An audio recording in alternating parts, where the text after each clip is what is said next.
Okay, thank you. The board has returned from executive session pursuant to Colorado Revised Statute 24-6-4024B for the purpose of receiving legal advice for item number 4 on the agenda. Thank you, staff and the board else on the phone. So given the legal advice we received, I don't know if the board has any other questions or statements that anyone wants to put forth before we take a vote. And I will say, just as part of our public discussion on this, one of the things that we do care about is good governance, cost recovery for the department on what we spent in terms of resources for responding to the Marshall Fire, and then also sensitivity to wanting our community residents who were impacted by the Marshall Fire to really be able to recover their own costs. So acknowledging that those are very significant to our community and our residents as well. So, and with that, I think we need a motion. We're going to vote. Joining the litigation.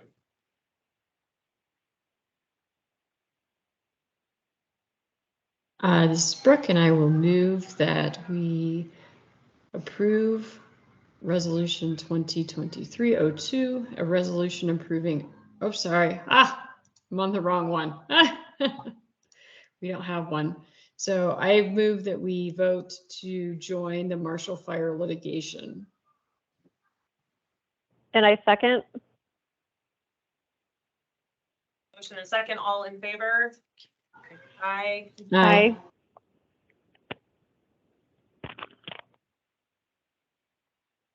Let us know what other information you need from us. Thanks so much. Okay, thank you. Thanks for your work. Thanks. Okay, item number 5 is our 2024 recommended budget approval.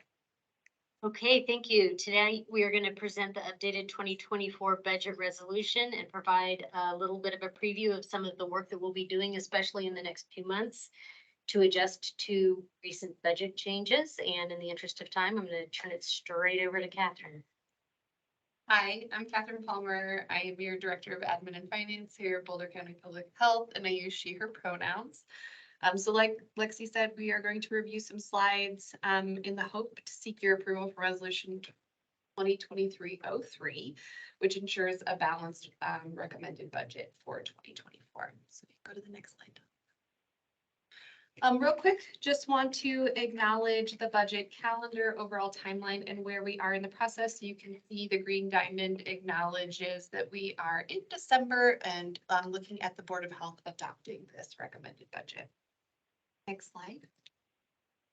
So since the budget work session that we had in August, there have been some changes. We just want to recap a couple of those with you. So the first one that we acknowledge is that the Board of County Commissioners voted December 5th to reduce Boulder County Public Health's base salary and operating budgets pretty significantly.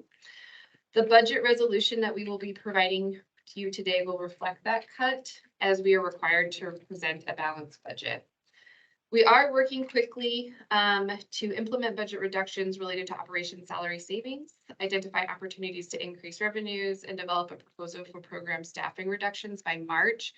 And just want to acknowledge that we will go more into detail on this at the end of the presentation, but this was a slide that was sent out in advance because it's a pretty detailed slide on the 4 phases. Next one. So I want to provide just a little bit of background as we're having this conversation about how we got here today. So again, just a reminder, on August 14th, there was a budget study session that we held with the Board of Health. Specifically, during that session, we identified that the 2023 recommended budget would be at $27.1 million, to reserve a healthy reserve amount of 11.2%.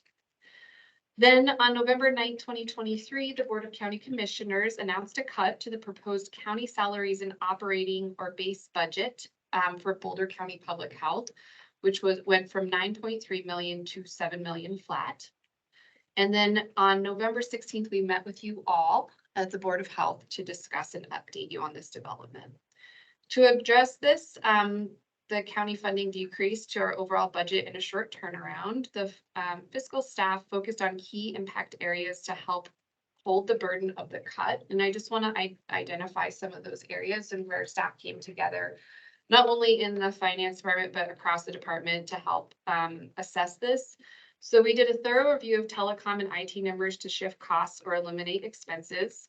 We updated all salary figures based on merit and COLA decisions from the Board of County Commissioners and HR.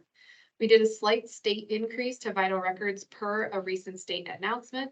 We eliminated the rent tied to Clinica, but this does leave a little bit of a shaky ground because we moved in recently to the Southeast Hub and they have not let us know what the rent will be in that space just yet. We've also updated employee status for hourlies and FTEs who plan to onboard, offboard, or retire. And then we applied grant increases as well as one donation. So just touching on a few things that will lead us down some more visuals to acknowledge what our budget is looking like now. Thank you.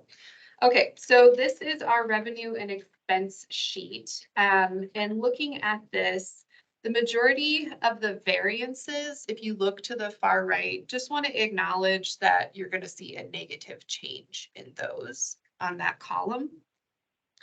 You can also see yellow highlighted that the reserve amount more than doubles from 2023. And that again is to address the budget cut. And then the other big component, and I'll pause just a second so you can really take this slide in, but the other component I just want to highlight is if you look down at the bottom where it says property, you'll notice that the property expenses shows a major temporary cut, which is one of the components we use to help us create this balanced budget. I do want to acknowledge this will be revised because it's not viable long term.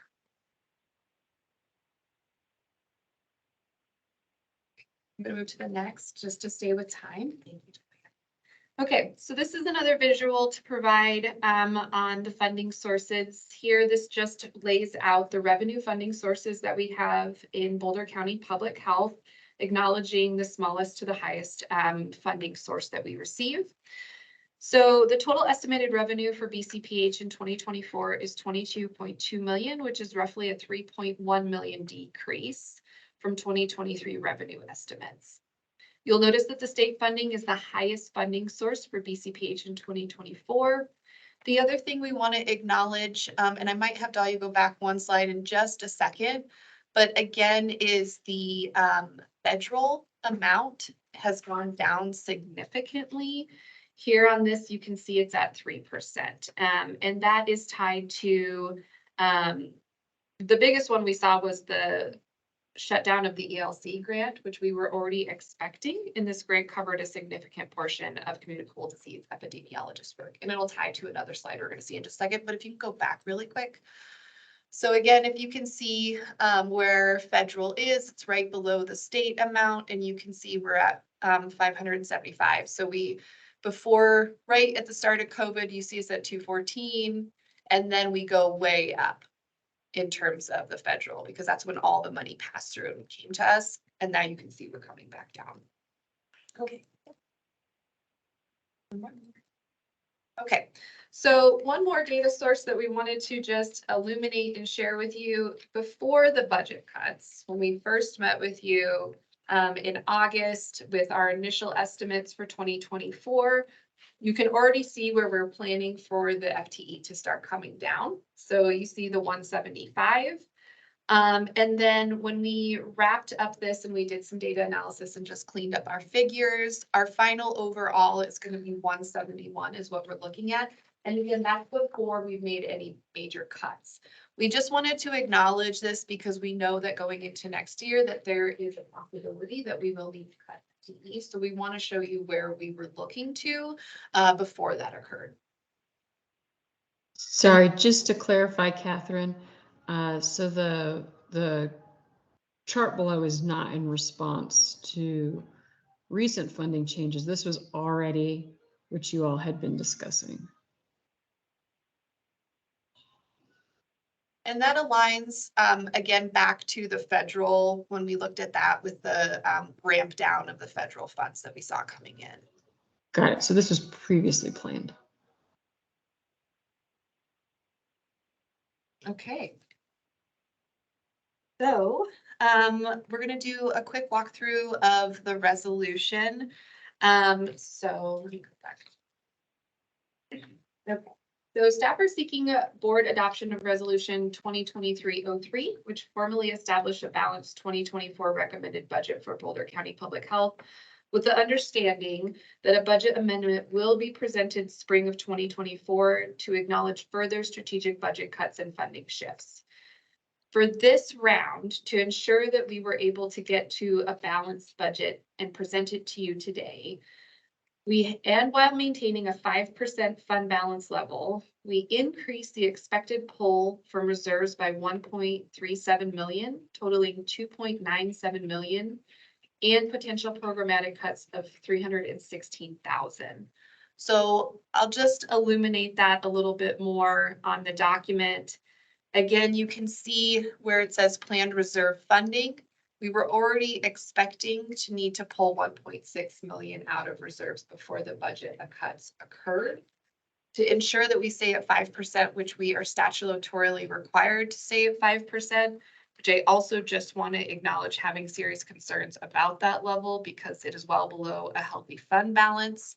We had to pull an additional 1.3 out.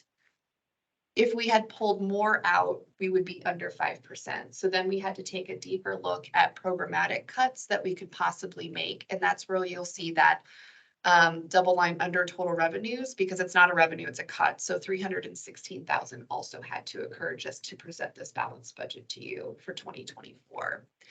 So the goal with all of this is to get this resolution through and then recognize that more work needs to be done in this space. And a lot of that will need to be considering impacts to get us back to standard reserve levels. So with that, that'll actually take me to the last slide. Can I just make a quick final comment on that, just to kind of reinforce part of what Catherine's saying? When we look forward to 2025, we're looking at an additional $3 million, more than $3 million in funding cliffs. And if we go into 2025 at 5% reserves, we have no kind of cushion to find it back up. So we will be looking for opportunities to reduce the commitment of reserves this year so that we are not left in that position by the end of 2024.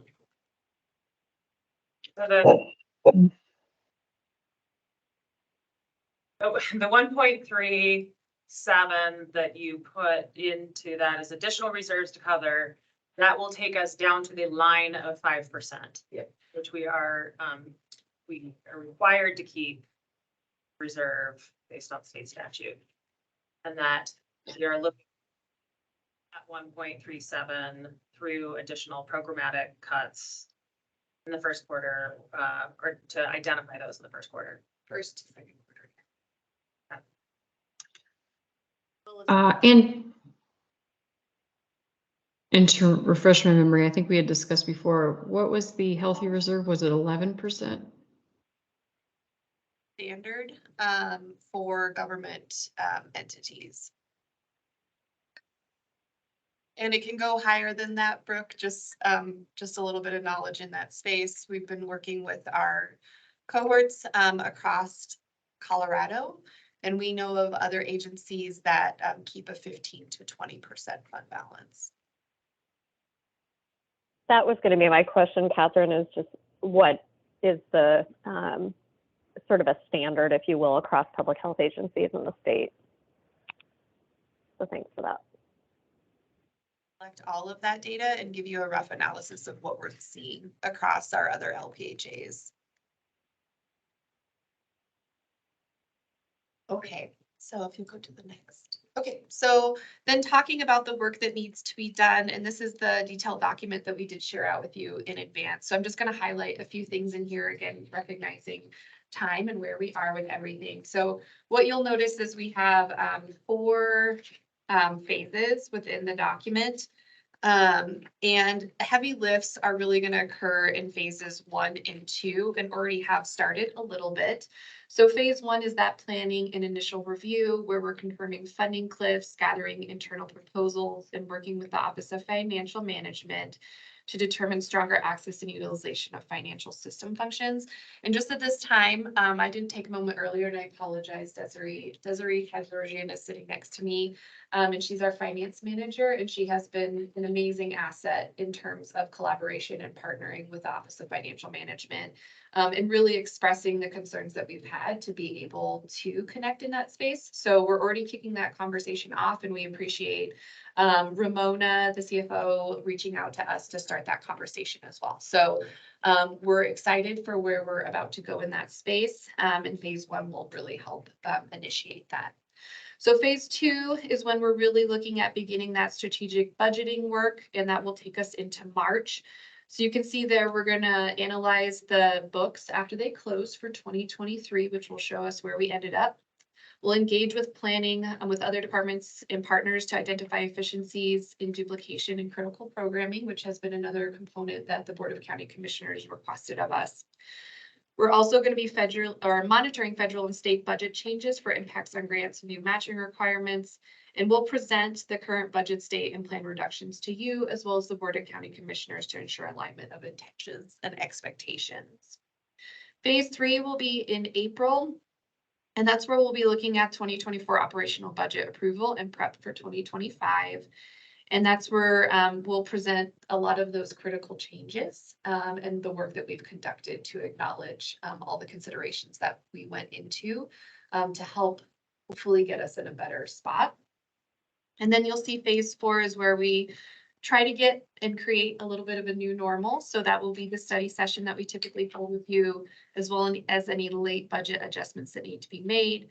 And also looking at the initiation of that 2025 budget resolution and all the good stuff that happens in between. So I know we ran through that fairly quickly, and I'm sure many of you have questions, but I'll just say with that, we kindly request your adoption of resolution 2023-03. Thank you. I think let's open it up for board member questions.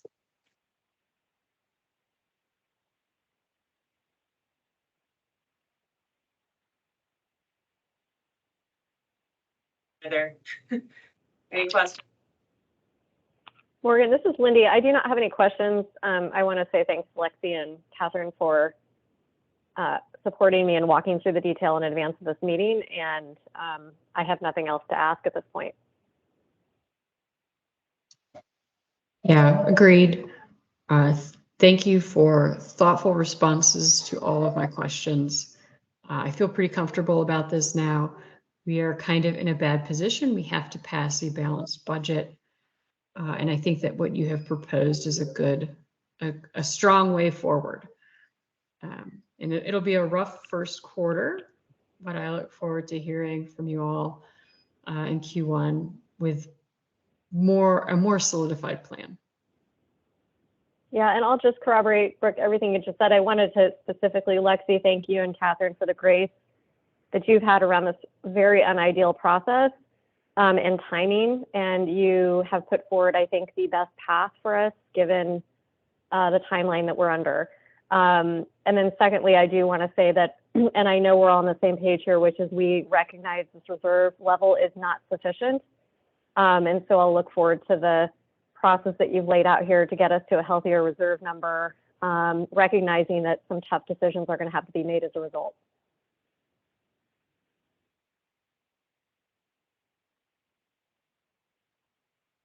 Yeah, I agree. I think on a short timeline, this is impressive work. Thankful for the time you guys put into it. Yeah, and I'll echo that. I mean, I think that we have said previously that, you know, we're disappointed by these cuts, and that I think we did go to the commissioners and ask them to reconsider, and they declined. And so I really appreciate the work that staff has done to respond quickly, to come up with a plan. I think that we need to have an ongoing conversation about what the ideal level of reserves is, or what's realistic, so that we can be prepared for, you know, all kinds of unexpected things that have come up in the last 5 years, really, that we have been responding to. So I think we want to continue to really think hard about that, and that, you know, we also want to acknowledge as a board how much we appreciate the staff of this department and that this is really hard. And it will be hard in the next several months. And so we do want to acknowledge that and thank, Lexi and Catherine and Desiree for all that you are doing. We have really strong faith in your leadership and are here to support you as you put forth what are going to be some really hard decisions. So thank you for all of your work and we feel that we can come out stronger on the other side of this. There's just one other thing I want to acknowledge. On the bottom of the resolution, you'll now see a semi-new note, and it just acknowledges the emergency fund committed emergency preparedness contingency of 500,000. The reason that's now listed on the resolution is during our last audit, our auditors asked where did they vote for it, and they want it on the resolution every year. So you'll now see it on the resolution going forward every year. And if you decide to change the number, we'll update it. But it's been there previously. Okay. Okay. So if there are no other questions about this, then we need a motion and a vote on the budget resolution. I move to approve resolution 2023-03. Second? Okay, all in favor? Aye. Aye. Carries unanimously. Thank you very much again for all of the work and hustle that went into last month. Thinking through this. Yeah, thank you very much. We appreciate your confidence and the affirmative vote tonight.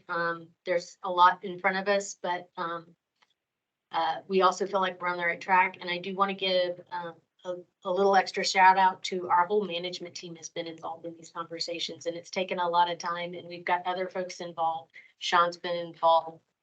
Other folks on our finance team have been involved. Desiree's done a huge amount of work, and it's just it's actually heartening to see, that everybody understands the situation, and we're working really hard to make smart decisions. Okay, thank you. Okay, item number 6 is the director's report. I don't have anything particular to highlight. It's been a lot of preoccupation with the budget the last few weeks. Any board questions about the director's report?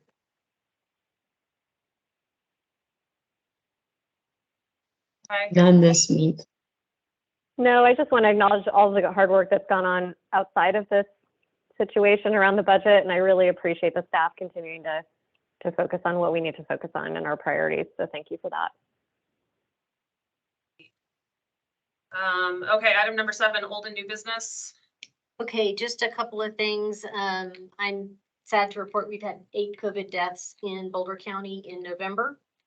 All of these folks were in their 70s to their 90s. It's a mix of vaccinated and unvaccinated folks and a mix of folks in long-term care facilities and not. What I do think it shows is that even though we're seeing an uptake in deaths, we're not seeing the deaths in younger folks as much as we were previously in the pandemic. So it seems to be settling at this point in folks that are more immunocompromised and do have more challenges. And the second note is hopefully good news. I was elected as secretary of the Colorado Association of Local Public Health Organizations a few weeks ago. So I'll be joining that board. Congratulations. Congrats. Congratulations. The January 16th Board of Health meeting has been rescheduled to the 16th, excuse me. So everything will be updated, calendars will be updated, website will be updated. It's been rescheduled. And we're looking forward at rolling out some new processes to support the Board of Health in your oversight requirements. Great. Yeah. Thank you. Jordan. Thank you. Thank you. Also have any old or new business? It's always an exciting moment in the day. No, okay. Item number 8 then is adjournment. So we are, the gavel, adjourning at 6:46 p.m. Thanks to everyone for joining this evening. Thank you. Thank you. Thank you, guys. Thanks, Morgan. Bye.